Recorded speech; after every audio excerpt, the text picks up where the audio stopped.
My question is pointing to the book of John chapter 16 and 7 in connection to Acts chapter 1 verse 4 to 5.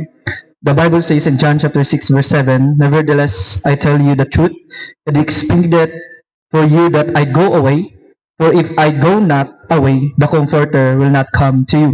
But if I depart, I will send him unto you," in connection to the Acts chapter 1 verse 4 to 5, that Jesus Christ says that wait so that the Comforter or the Holy Spirit will come if I go to heaven.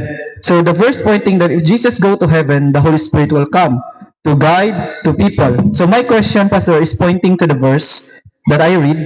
During the time of Jesus Christ, so 3.5 years, his ministry here in this world, it means that the Holy Spirit is absent because Jesus is still here.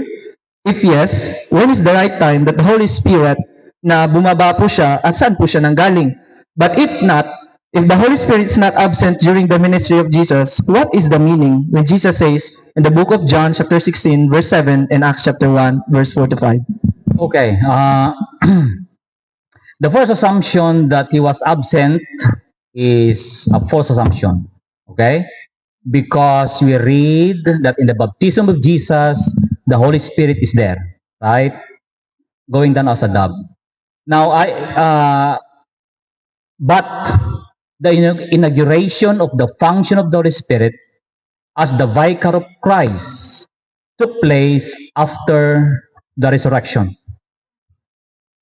The inauguration of the function of the Holy Spirit as a vicar of Christ, as a comforter, came after that.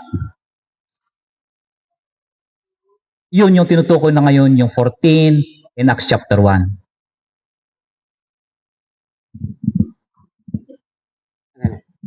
There's a clarification that I am right in Salvage's page 671.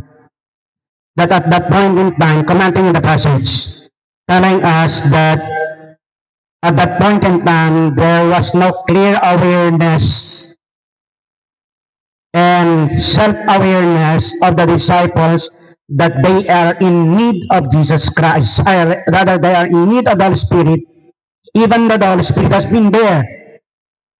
And that's very clear from the Bible that since the very beginning, the Holy Spirit has been in the world. But their awareness of His presence, they were not. Because they were obsessed or they were absorbed in the presence of Christ. It is only when Christ is gone that they would feel a need of the presence of the Holy Spirit. That's the time that they would become very, very much aware of the presence of the Holy Spirit. That's what Ellen White tells us in page 671. I checked the other night.